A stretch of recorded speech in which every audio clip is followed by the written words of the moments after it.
Nola deitzen da ariketa hau? Spider. Spider. Eta zergatik deitzen da Spider? Armi-armasarearen forma duelako, ezta?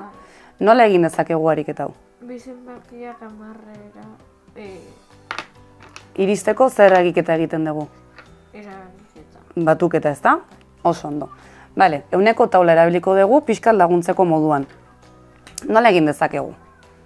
Bale, 10 zenbaki irudikatzen dugu, zenbaki horretara iritsi behar garelako. Bale, eta orain,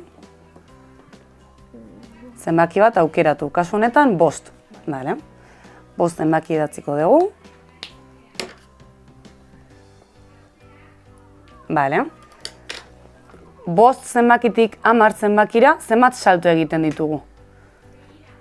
1, 2, 3, 4 eta 5.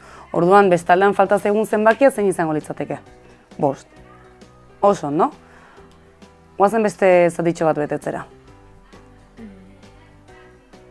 Adibidez, beste zenbaki bat aukeratu. 4.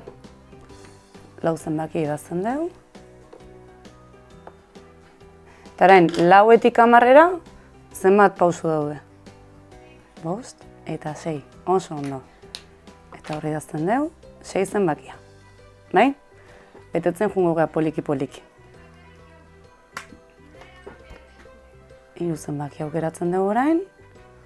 Eta zenbat salto daude? Oso ondo. Jarraitzen dugu. Beste kolore bat hartu nahi balin badezu. Desberdintzeko. Bale, zein izango da hurrengo zenbakia? 1. Bale, 1etik 10era, orduan. 1, 2, eta 9.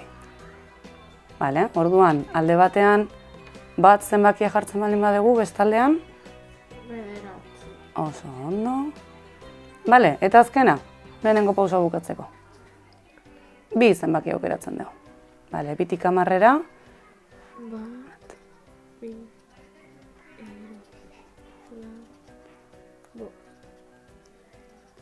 7 eta 8. Oso ondo. Orduan alde batean, 2, eta bestean. 8. Bale, orain ikusten dugu, banatzen doaztela, ezta? Hogei pixkat errexago dira, ja. 3 zenbaki hartzen balen badugu, berdin egingo dugu, ezta? 3 zenbakia erreferente hartuta, beste aurreko zenbaki bat aukeratuta, aiatu behar gara? 3ra iriste.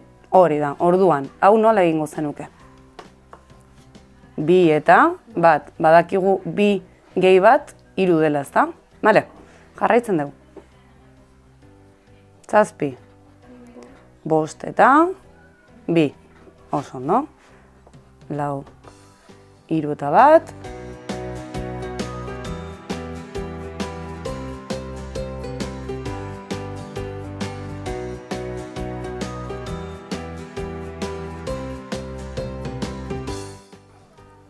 Eta 0 eta 1.